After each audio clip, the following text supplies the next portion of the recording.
Fixed income friends, I hear you. Every time I do a video talking about moving abroad or taking a sabbatical abroad or bopping around as a nomad, I see your questions and your comments. What about me? I'm on a fixed income. How do you do this if you're on a fixed income? Is this for people on a fixed income? I'm going to answer your questions today about how you plan your own sabbatical or your move abroad or your nomad life if you're on a fixed income. Spoiler alert, it's not much different, okay? And then I'm also going to talk about 3 barriers that are probably underdiagnosed. Sometimes I think we're diagnosing the problem as I can't do it because I'm on a fixed income, when actually there are some other problems, and we're going to talk about those 3 other problems as well. Okay, so how do you move abroad on a fixed income, or how do you take a sabbatical or bop around as a nomad on a fixed income? And what is the real problem? Right? It's not the fixed income, spoiler alert, okay? But first, if you're new here, welcome. My name is Stephanie Perry. I'm a house sitter. I'm the creator of House Sitter School and the co-creator of Exodus Summit. And I help Black women take a sabbatical, move abroad, bop around as a nomad, house sit, all while embracing ease. If these things sound good to you, please hit the subscribe button on this channel. It's down there. It's S-U-B. Thank you.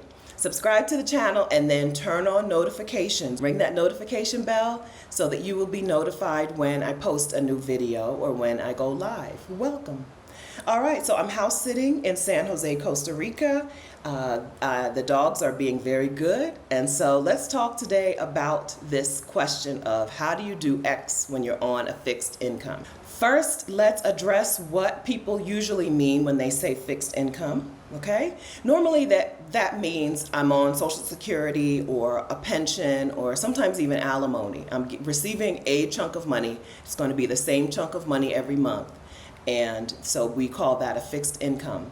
But you know what? You know who's also on a fixed income? Pretty much anybody with a job. Anybody with a job who's planning to stay on that job for any amount of time, okay? That's also a fixed income. Before I left job life behind in 2015, I was a hospital pharmacy technician, and I was also on a fixed income, right? My income did not change very much from 2010 to 2015, right? We didn't even get pay raises. I think we had 2 years where employees just did not get pay raises. The C-suite got pay raises, but the employees did not get pay raises for 2 years. 1 year I didn't qualify because I was late to work too much, right? So I was also on a fixed income. Anybody with a job is on a fixed income. For some reason, there's the term exists to, I think, to kind of limit or put limits on what people think they can do. I think the term fixed income exists to put limits on people's ideas of what is possible for themselves, right? Why else would it exist? Because if everyone's on a fixed income, why do we need this special term for people who receive Social Security or disability or whatever? Why do they need a special term? I don't know the answer to that. Okay, but I hope that by the end of this video, you will understand that you are living a lot like everybody else. Right? Everybody with a job has to come up with a figure that is their budget for living expenses, and they need to make sure that they come underneath that budget every month. So the answer to how do you move abroad on a fixed income? How do you take a sabbatical on a fixed income? How do you bop around as a nomad on a fixed income? The same way everybody else plans it, right? As I said, I was on a fixed income until 2015. After that, I started my own business. 2019, thereabouts. I started my YouTube channel. I started house sitting coaching, and then I started YouTube coaching and the Exodus Summit. And so my income is no longer fixed. But my living expenses, month after month, need to pretty much stay the same. I can't have my living expenses yo-yoing like my income yo-yos or catastrophe, right? If I hit a high point on the living expenses and a low point on the income and the coaching income, problem. Muy mal, okay? So lots of people, I'm gonna go with everybody who moves abroad or takes a sabbatical or bops around as a nomad keeps their monthly living expenses below a certain number, right? So that it works for them.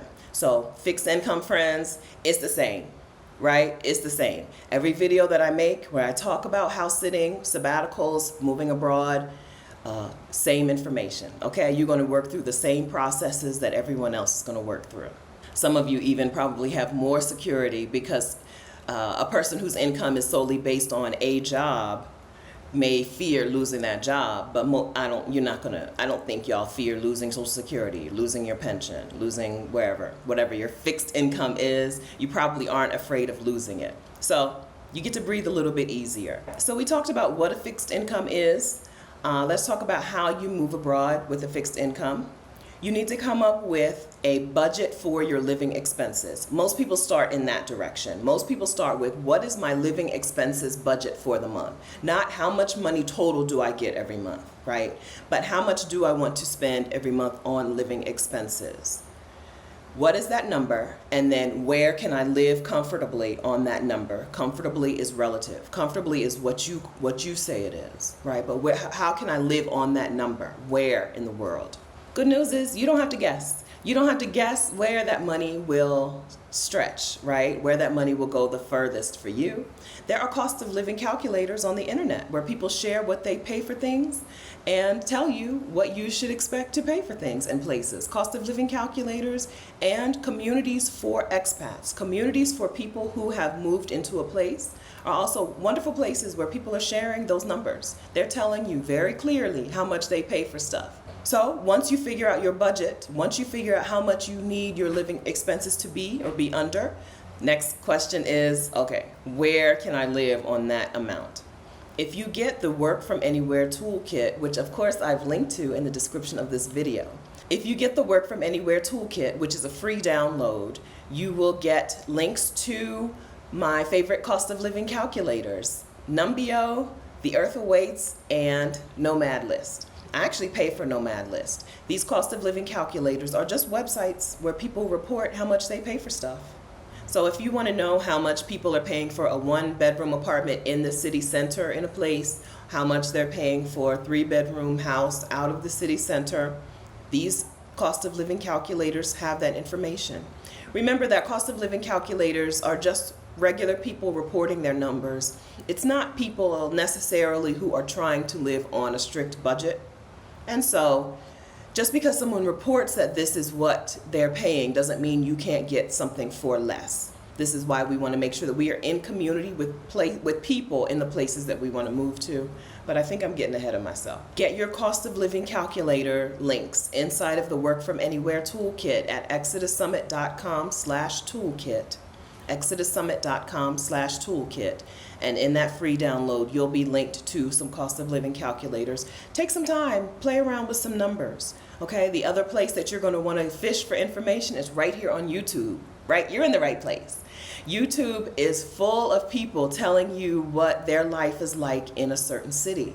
There are Black women all over the world telling you what their life is like, what they pay for things, what things cost, what that looks like, how many conveniences they have or don't have on that budget. So poke around on YouTube, take some time, find some places that just seem interesting to you. Here on this YouTube channel, I've talked to women who have moved from the United States to Mexico, all over Mexico, Panama, not yet Ecuador, but maybe coming soon. So you may want to look on the Exodus Summit channel for videos about Black women who've moved to Ecuador.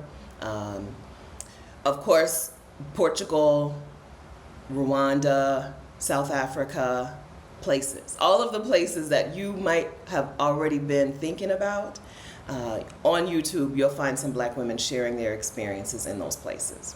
Okay, so seriously, how do you take a sabbatical or move abroad or bop around as a nomad on a fixed income? The same way as everybody else, right? The same way as everybody else. Any video that I put out that says, here's where you start, that's where you start. Okay, I'll link to a couple in the description of this video, as a matter of fact. So, as I said, I don't think the fixed income question is the real question. Just because you ask in the comments and during live streams in the chat, how do I move abroad on a fixed income, doesn't mean that that's the real problem. I don't think the fixed income thing is what's really holding you back. Because, as I said, most people with jobs are on a fixed income, okay? What I think is really holding you back, fixed location, right? Feeling that you're fixed to a location is holding you back. Feeling that you're fixed to a specific community or lack of community is holding you back. And a fixed mindset, having the idea that what your life looks like today is all that your life is going to be. Those are the real hurdles that need to be overcome. Those are the real questions that we need to be asking. So how do we free ourselves from having a fixed location, from being tied to a specific location? I'm glad you asked that question. I think number one, you need a job that lets you be anywhere or income that lets you be anywhere. If you have a job, if you're one of the fixed income friends who has a fixed income because of a job, which was me, then I think what you need first is income that is not related to you being in a specific location. Whether it's a remote job, whether it's a business that you run on your own where you can work from anywhere in the world, which is what I do, whether it's no income, no job, but income from like investments, living off investment income, right?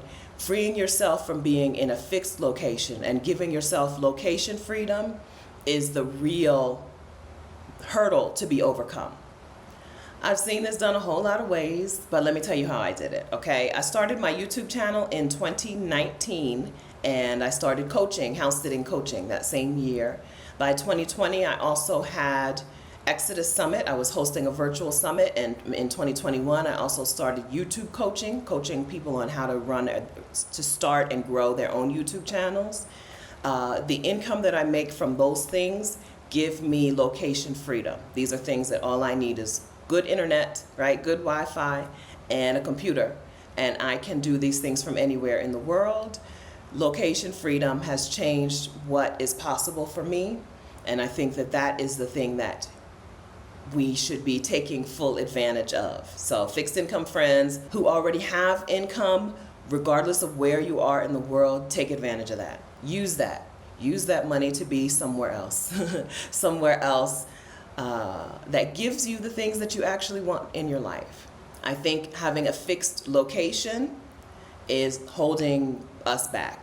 Being fixed to a specific location, a specific country, whether it's because of a job or just because of fear-mongering, propaganda, whatever, I think that that is a thing that's holding you back more than the fixed income is.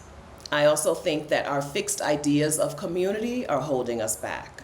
We think that, for example, as a black woman from Delaware, I think that I have things in common with black people from Delaware, and going somewhere else means that I'm going to be on my own. That's definitely not the case. I did not have a solid community or like core community, right, in my own home state in Delaware because I was busy working, right, working all the time. All I ever did was work or go out with people after work and talk about work, right, and then go back to sleep, go back to work, then go out with my work friends, talk about work some more, okay? And so I did not give myself a chance to foster real community with people. And so I can understand why you would be afraid that it would be even worse if you left. But the good news is, when you leave the country, you find other people who have interests similar to you because they did something similar to what you've done. You find other people who've left the country, or you meet new people in community inside of your new place. You don't have to be afraid that leaving the United States is leaving behind all of the community and relationships. Those relationships continue, okay? If you want them to continue, they continue. And you have time and space for more relationships. Fixed community, the idea that what we have is what we need and all that we need, and we're not going to get those needs met outside of that community, is holding us back. I think that little community freedom, being able to open ourselves up to new friends, new community, is game-changing. It's been game-changing for me. And I think I owe all of that to not having a fixed mindset. I think the real culprit here, the real danger, is a fixed mindset. Believing that who you are and what you are today is it. That's all that you are. It's all that you can be. It's all that you should dream and all that you should move towards. You can be a different person if you want. you can reinvent yourself. If you've been Miss Hustle, Grind, No Sleep, Black Excellence, and you want to be Miss Do as Little as Possible, chill a whole lot, be rested and glowing, you can do that. You can do that. You don't have to stay on the path that you're on, right? You can make a change. You can be transformed. It starts with a new mindset. It starts with renewing your mind. Some of the Black women that I get to talk to on this channel, inside of my community, in other places, seem afraid to try a new thing for themselves because they're afraid of what it will look like to other people. And that's a problem. That's a real problem. Free yourself from living for other people's validation. Free yourself from living based on other people's opinions. Because number one, you're probably wrong about their opinions. Number two, they're not paying attention to what you're doing anyway. They're out living their own life, right? Doing their own thing, thinking about themselves. And number three, spoiler alert, you're gonna die. One day you're gonna die, and their opinions are not gonna mean anything to you on your last day. You're gonna be upset with yourself, regretting what you didn't do, how you didn't take your own wants, self into account, your own potential, your own desires into account. So fixed mindset, dangerous, free yourself from it, release yourself from it. Fixed income is not the problem, I don't think. I think the problem is a fixed mindset, an idea of what your life looks like today is all that your life is going to look like. I've been there. In my 30s, I was just counting down to 65 for retirement. Right? But somehow in my 40s, not somehow, in my 40s, I was introduced to the idea of taking agency over my own life, right? Being in charge of my own life.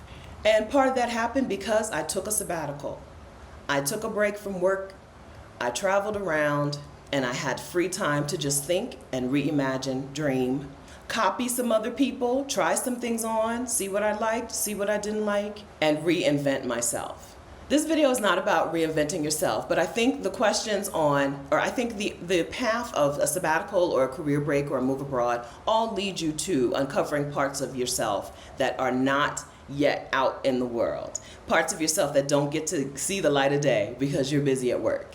And so there is, behind all of these things, there is the notion of, am I worthy of being this new person? Am I worthy of having a new life? Am I worthy of even dreaming a new dream? I can't help you with feeling worthy or not feeling worthy, okay? I'm not a therapist, I'm not a counselor, I'm not those things. I'm a woman on YouTube who has dreamed a new dream for herself. All I can tell you is it's worth the effort. Find out what you need to be able to give yourself that space to dream a new dream, okay? I think it's called a sabbatical or a career break. I think you quit your job to do it. It's what I did, worth it, okay? But let a therapist tell you. She's gonna agree with me, okay? Your therapist is gonna agree with me, okay? So to wrap things up, I think the real problems are having a fixed location, having a fixed community, and having a fixed mindset. I happen to know a shortcut to releasing yourself from those things, and that is getting out of the job that you're in and the country that you're in and giving yourself space to breathe, right? Space to dream, space to think, space to open up, space to unfold and see what unfolds. I got to start my sabbatical or my career break because I saved up money and quit my job, but I get to continue it. I get to continue my life of location freedom and community freedom and free mindset. I get to continue this life because I make enough money to support myself. And I make enough money through my businesses to support myself by having a YouTube channel, by doing coaching, by hosting virtual and in-person events. If any of these things sound like ways that you would like to be able to afford a new life, then you're still in the right place. Look at you. Look, this is really working out for you, okay? If you're at all interested in having your own YouTube channel or either starting or growing your own YouTube channel, I'll link to a couple of my resources in the description of this video. I'll link to my 10 YouTube tips for coaches, which is a free download. Just gives you 10 tips on how to make sure that your channel is set up in a way that you're not hurting your channel, hurting your chances of getting your videos out to the right people. I'm also going to link to my Get Found on YouTube masterclass. This is a masterclass that you can sit down and watch on your own time, take notes in the workbook. You're going to learn in the Get Found on YouTube masterclass how to get the algorithm to suggest your videos to the right people. If you're making videos already and nobody's watching them, it's probably because the algorithm doesn't know how to recommend your videos to people. The YouTube algorithm is just a recommendation engine. It's probably how you found me. And in the Get Found on YouTube masterclass, I teach you how to get found by the algorithm. So I'll link to that in the description of this video. I'm also going to link to, one more thing, I'm going to link to the wait list for the Get Your Next 3 Clients Challenge. The Get Your Next 3 Clients Challenge is a 6-day challenge where Rashida Dow, who is my co-creator of Exodus Summit, Rashida Dow and I coach you on how to market your business, how to talk about your business out online to bring in clients. So I'm going to link to those things in the description of the video. If you are looking to take your fixed income into a non-fixed, what would my income be called? Roller coaster income, okay? An income with no ceiling, is what I'll say, right? If you're ready to take your income from fixed to having no ceiling, those resources are in the description of this video for you. And it's not too late. Okay, I'm 49, but plenty of women are on this journey who are older than me, right? Who started out with an idea, with what they have in their head, and they want to get that out into the world for money, right? So that they can have instead of a fixed income, an income with no ceiling. So go ahead and get those resources. Use them for yourself. They're there for you, all right? Okay, so now please take a second. Hit the like button on this video before you go. Thank you. And share this video with a black woman you know who is ready to move abroad or ready to plan a move abroad or a career break or nomadic life so that she'll know that the fixed income is not holding her back. All right. Thank you so much for watching. I'll see you next time. Bye.